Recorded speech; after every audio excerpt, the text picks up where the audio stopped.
Fique por dentro agora do que está mitando na internet. As manias das redes sociais e os Trend Topics Web Repórter. Conectado via rede digital. O Rádio é Notícia, com Arquimedes de Castro.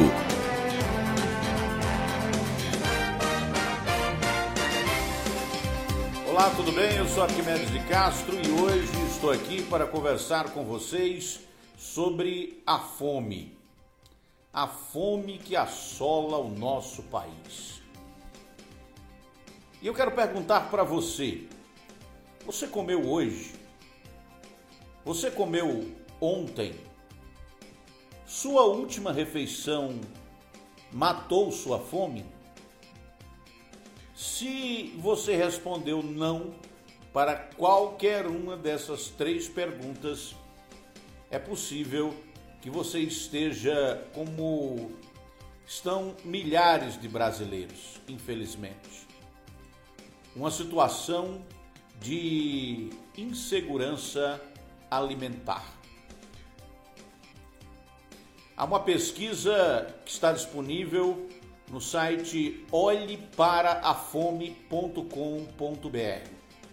É uma iniciativa muito importante e um desafio imenso para o Brasil. Insegurança alimentar é quando alguém não tem acesso pleno e permanente a alimentos.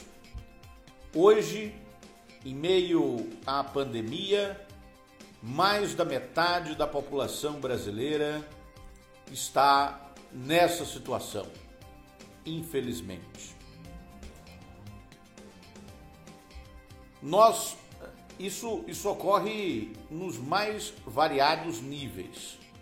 Existe gente com insegurança alimentar leve, gente com uma situação de insegurança alimentar moderada e outras em situação de insegurança alimentar grave. Essa mais grave afeta 9% da população brasileira. Ou seja, 19 milhões de brasileiros estão passando fome. Eu vou repetir as três perguntas. Você comeu hoje? Você comeu ontem? Sua última refeição matou sua fome? 9% dos brasileiros estão respondendo não a essas três perguntas. São 19 milhões de pessoas. Os dados são do Inquérito Nacional sobre Insegurança Alimentar no contexto da pandemia da Covid-19 no Brasil, desenvolvido pela Rede Brasileira de Pesquisa em Soberania e Segurança Alimentar, a Rede Pensan, com apoio do projeto Vigizan. Os números sobre a fome no Brasil são alarmantes. Olhe para ele, olhe para esses números, ouça esses números. O Inquérito Nacional sobre Insegurança Alimentar no contexto da pandemia da Covid-19 foi realizado em 2.180 domicílios, são 2.180 casas, nas 5 regiões do país, em áreas urbanas e rurais, de 5 a 24 de dezembro de 2020. Os resultados mostram que nos 3 meses anteriores à coleta de dados, apenas 44% dos lares tinham seus moradores e suas moradoras em situação de segurança alimentar. Isso significa que em 55,2% dos domicílios, os habitantes conviviam com a insegurança alimentar, um aumento de 54% desde 2018. Em números absolutos, no período abrangido pela pesquisa, 116 milhões de brasileiros não tinham acesso pleno e permanente a alimentos. 116 milhões de brasileiros estão tendo privação nas suas refeições por causa da situação econômica que o Brasil se encontra atualmente. São 116 milhões de brasileiros. Desses, 43 milhões, mais ou menos 20% da população, não contavam com alimentos em quantidade suficiente. É a insegurança alimentar moderada ou grave. E 19 milhões, 9% da população, estavam passando fome com insegurança alimentar grave. Abre a geladeira, geladeira vazia, abre armário, armário vazio, não tem o que comer. É um cenário que não deixa dúvidas de que a combinação das crises econômica, política e sanitária provocou uma imensa redução da segurança alimentar em todo o Brasil, em todo o país. São 116 milhões, é a quantidade de pessoas em insegurança alimentar no Brasil.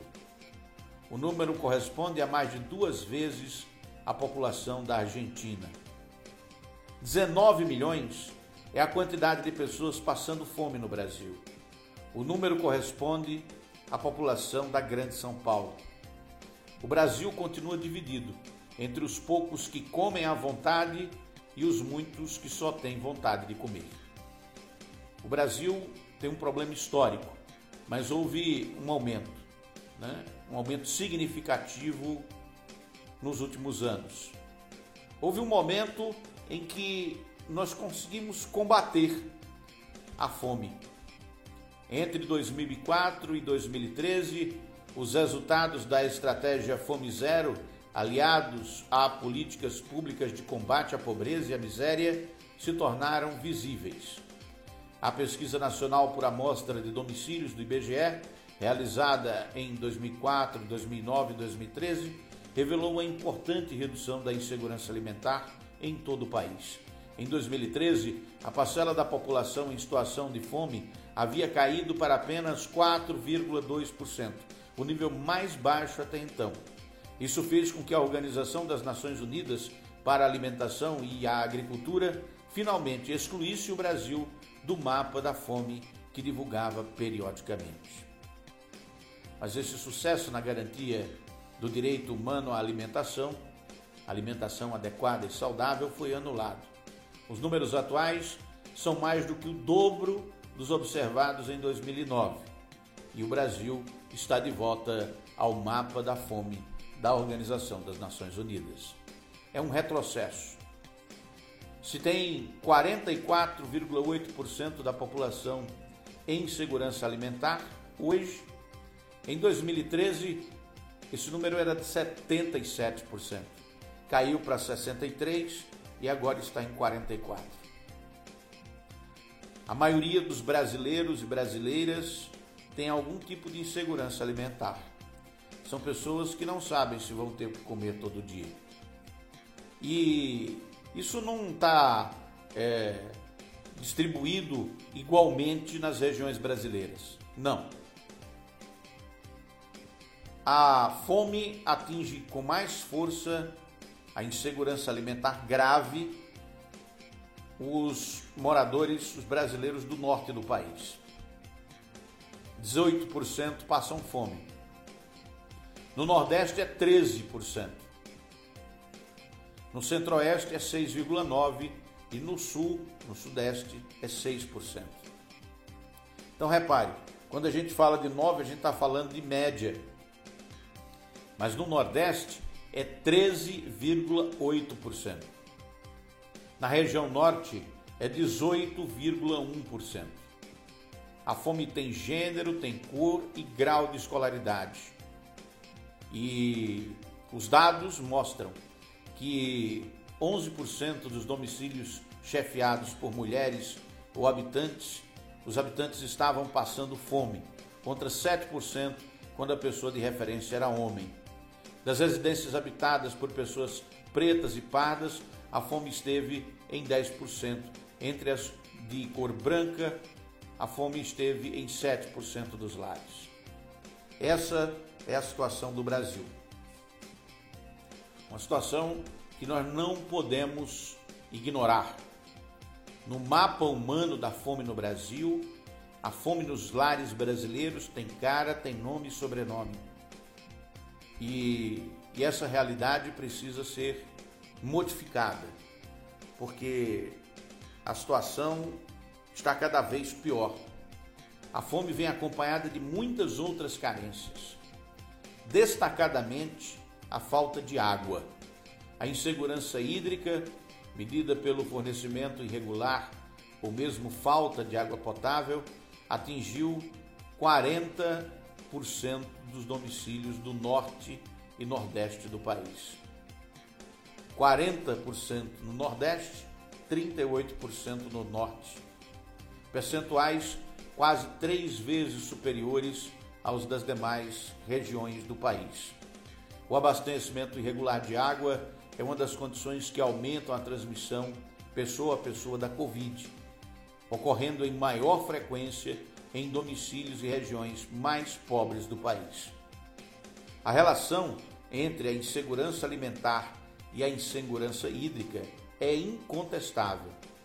Segundo a pesquisa da Vigisan, a proporção de domicílios rurais com habitantes em situação de fome dobra quando não há disponibilidade adequada de água para a produção de alimentos. Isso é visível. Então repare que o problema, se você olhar para o Brasil inteiro, é grande, mas se você olhar para as regiões brasileiras, o problema é ainda maior no Nordeste, aonde a insegurança alimentar se junta à insegurança hídrica, provocando ainda mais fome e miséria. E a insegurança hídrica é fator potencializador do contágio pelo novo coronavírus. Porque as pessoas que não têm água nem para beber, nem para cozinhar, eu digo água potável, água limpa, água de qualidade. Essas pessoas não têm água para lavar as mãos, não têm condições de manter isolamento social e higiene adequada. E repare, estão muito mais fragilizadas e precisariam de um governo que pudesse ter, primeiro, políticas de geração de emprego e renda e políticas de proteção social. O governo atual não tem nenhuma política de geração de emprego e renda, muito pelo contrário, estamos com números recordes de desemprego e também não tem uma política de proteção social. Esse governo que pagou um auxílio emergencial do ano passado, interrompeu o pagamento, como se tudo fosse voltar ao normal, como se a pandemia houvesse passado, como se não existisse mais fome e miséria no país. É um governo que governa e toma decisões políticas sem se aperceber dos dados estatísticos sobre o Brasil. Esse governo governa de costas para o povo. É um governo que olha única e exclusivamente para a urna, de costas para o povo e de olho na urna. O presidente da República e seus auxiliares visam única e exclusivamente com as ações que tomam as eleições de 2020.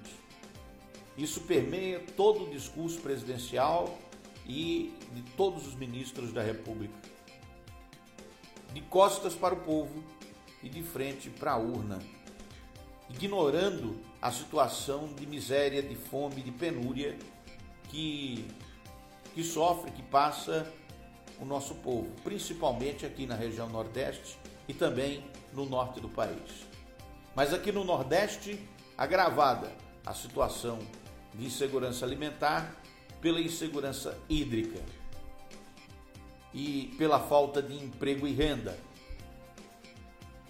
Não há nenhuma política pública, não há nenhum interesse, não há nenhum ministro da República encarregado de resolver esse problema. Não há ninguém falando sobre isso. É como se o problema não existisse. E hoje aqui no podcast eu estou para lembrar a você que existe fome no Brasil. Que enquanto alguns estão fazendo dieta com comidas especiais, com comidas orgânicas, com shakes de emagrecimento especiais, vocês são minoria. A maioria dos brasileiros, dos nossos irmãos dessa nação enorme de dimensões continentais, não tem escolha, não pode escolher o que comer. E muitos, milhões de pessoas não têm nem a comida. Passam literalmente fome. Comem quando dá, quando dão, quando encontram alguma doação. Essa é uma situação insustentável. É politicamente insustentável. E, como ocorreu em outras épocas, desorganizadamente o povo se manifesta. Desorganizadamente o povo diz não, diz basta. E se revolta contra os muito ricos, os milionários, os donos do poder, os que estão no topo da cadeia da pirâmide social, no topo da cadeia alimentar, escolhendo o que comer, enquanto a maioria do povo passa fome. Vamos agora às manchetes das principais notícias de hoje. O Rádio é Notícia, com Arquimedes de Castro.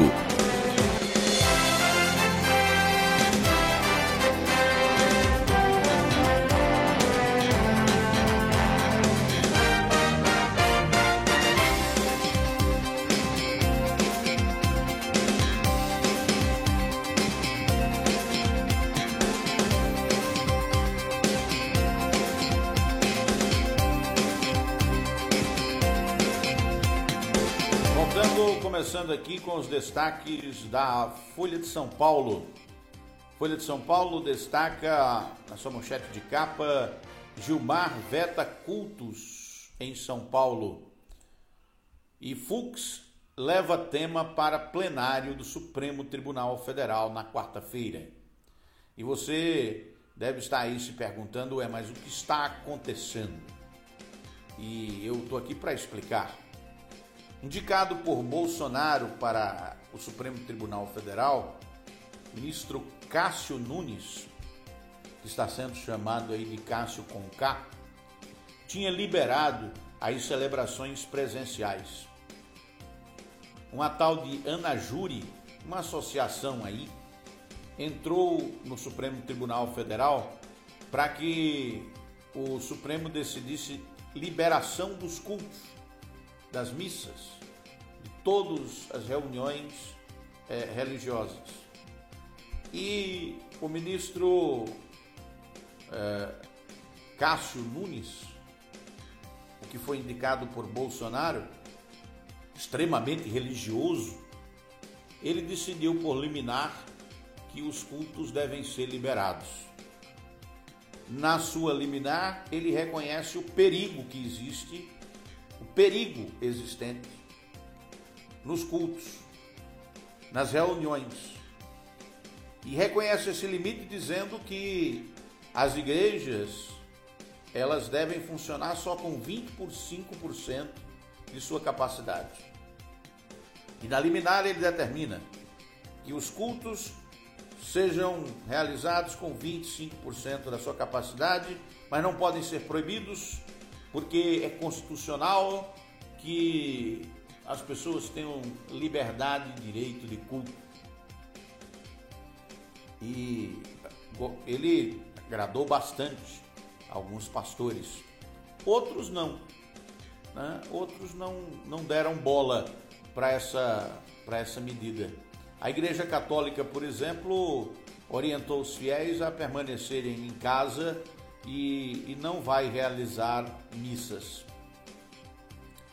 Mas algumas denominações religiosas, pentecostais, neopentecostais, e notadamente os adeptos da teologia da prosperidade, não sei se você conhece, teologia da prosperidade, é um ramo do cristianismo que diz que Deus está mais próximo das pessoas bem-sucedidas e ricas, que Deus dá aos seus verdadeiros fiéis a riqueza do mundo, e que quanto mais você contribui com a igreja,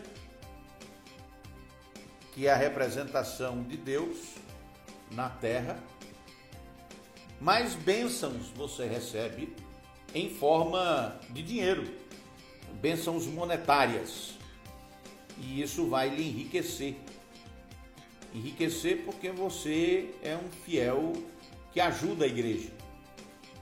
Então a teologia da prosperidade, ela precisa que o fiel esteja dentro da igreja e pagando dízimo, contribuindo com a obra de Deus. E você poderia perguntar, mas o fiel não pode depositar na conta da igreja e assistir ao culto online na sua casa, bem tranquilinho, sem aglomerar? E eu diria que não é possível. Primeiro porque se transferir para a conta da igreja, vai ser uma operação bancária. E aí a igreja vai ter que prestar contas à Receita Federal. E algumas igrejas não têm esse interesse.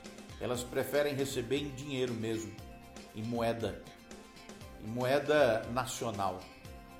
Pode até ser em dólar.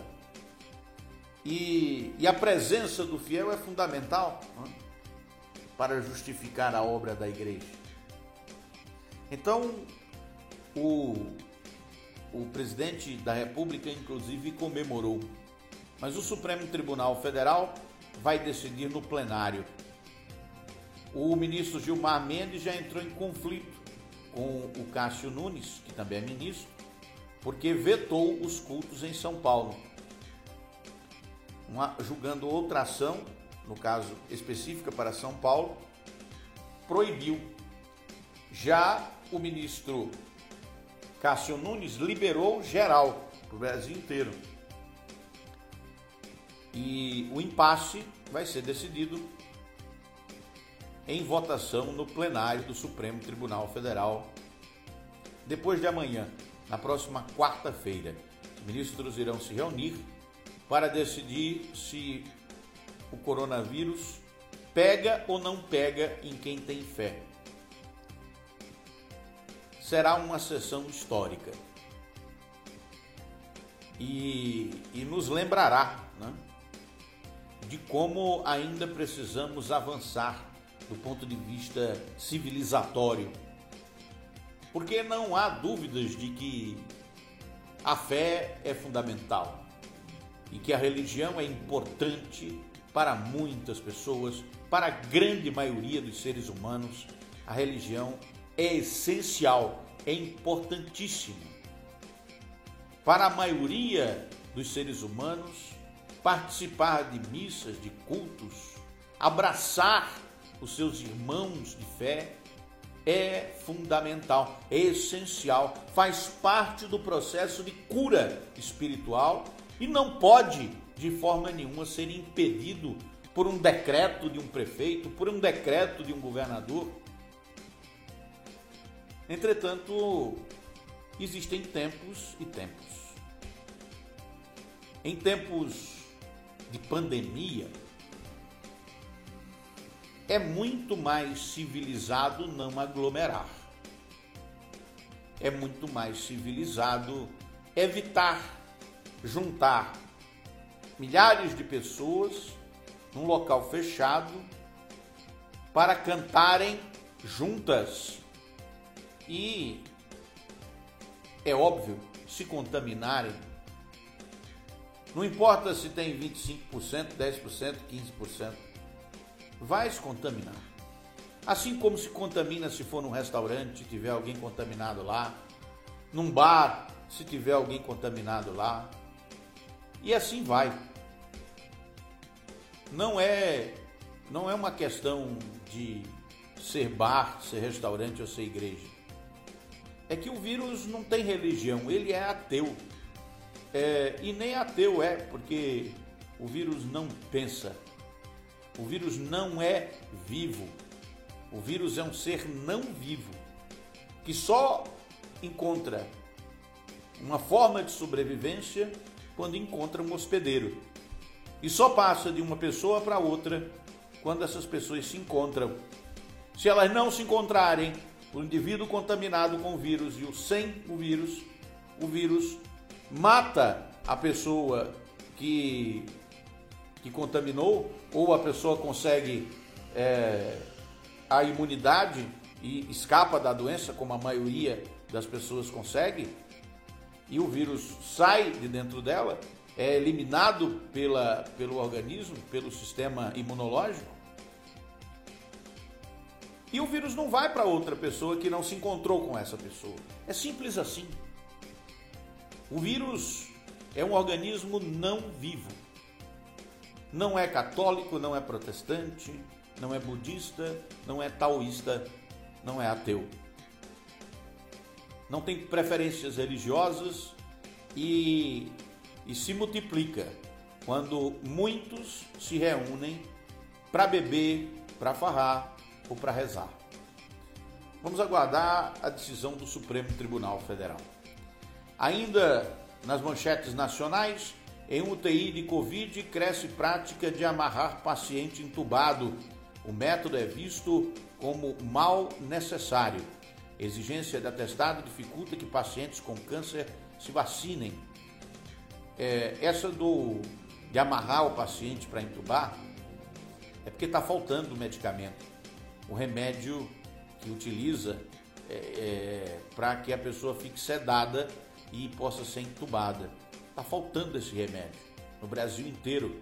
O Ministério da Saúde esqueceu de comprar, porque não tinha mais pandemia, não tinha necessidade, e aí eles nos planejaram, não estavam prontos, coitados, não sabiam do que ia acontecer, porque eles não consideram as previsões estatísticas, eles não consideram os dados estatísticos, eles não consideram a ciência epidemiológica, eles não acreditam na epidemiologia, eles duvidam da existência do vírus e por isso não compraram remédio para entubar pacientes na UTI.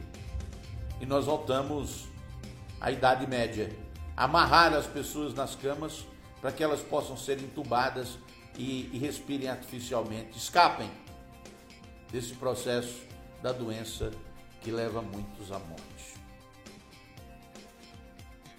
Devo priorizar a vacina da Covid ou da gripe?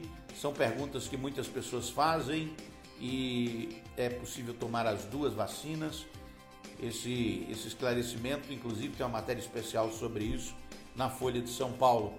Índia supera 100 mil casos diários de coronavírus e culpa variantes por disparada. O país encontrou mutações detectadas pela primeira vez no Reino Unido, na África do Sul e Brasil. Fome atinge 19 milhões de brasileiros durante a pandemia em 2020. Foi o destaque de hoje do programa e a pesquisa em detalhes também está disponível na Folha de São Paulo. Com história dos 3 porquinhos, o professor identifica crianças vulneráveis. E na Polícia Federal não vai passar boiada de chefe da Polícia Federal no Amazonas após crítica de Salles. O Brasil pode demorar até 4 anos para entrar na OCDE, afirma economista. Relator pede arquivamento de processo contra Eduardo Bolsonaro por fala sobre AI-5. Para atrair Bolsonaro, patriota expulsa Holliday e inicia expurgo de críticos do presidente. É uma informação relevante porque o presidente da República, pela primeira vez na história desse país, um presidente é eleito e por um partido político e abandona o partido e fica sem partido político. O presidente conseguiu brigar com o partido que usou para eleger. E agora está sem partido político. Sem partido, ele não pode se candidatar a presidente.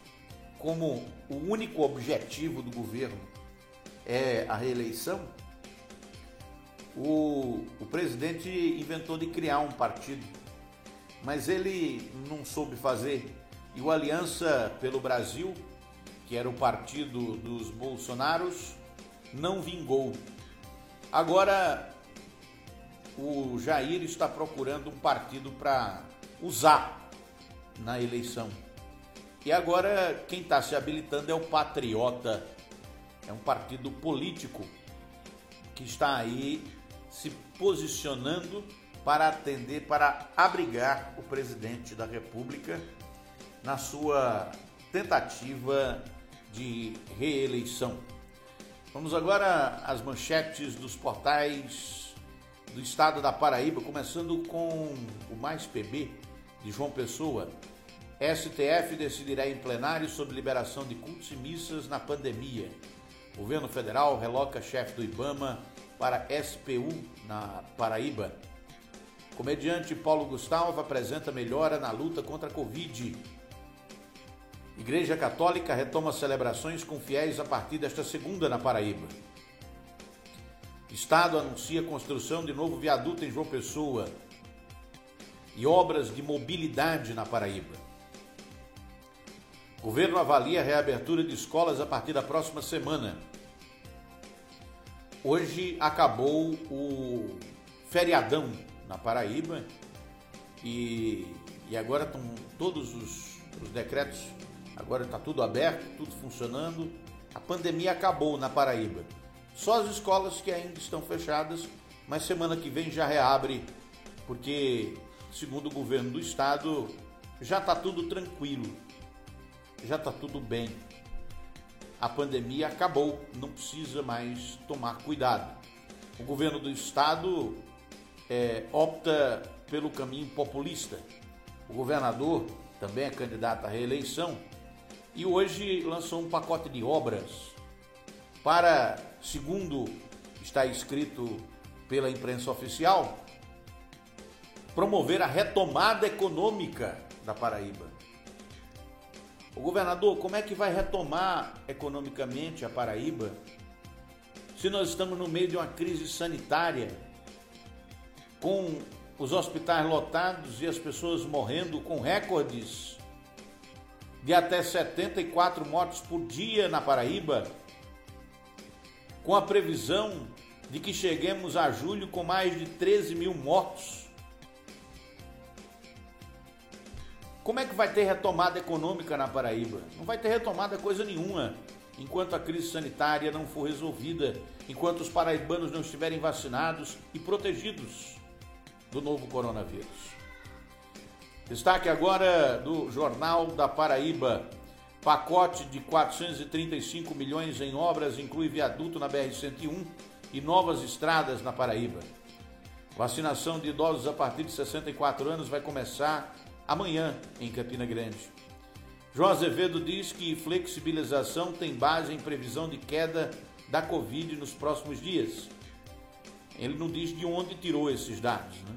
Tirou de dentro da cabeça dele e provavelmente dos marqueteiros que estão interessados na reeleição do atual governador da Paraíba. E agora destaque de capa do portal Correio. A Arquidiocese da Paraíba libera atividades religiosas com presença de fiéis. Apesar de essa decisão da Igreja Católica, em São Paulo eles vão manter as igrejas fechadas, mas aqui na Paraíba a orientação é de liberação. Né? Vamos ver como é que isso vai se encaminhar a partir da decisão a ser tomada pelo Supremo Tribunal Federal. WSCom. Cícero declara que novo decreto municipal deve ser publicado ainda hoje e Cícero, no caso, o prefeito de João Pessoa, Marcelo Queiroga defende a decisão de Nunes Marques, que libera cultos, e ele disse que decisão judicial ninguém discute. O médico cardiologista Marcelo Queiroga, ministro da Saúde, não tem opinião formada sobre a decisão tomada pelo ministro Nunes Marques, ou ele não quer expor a opinião dele que contraria a decisão do ministro. Não se sabe, não é?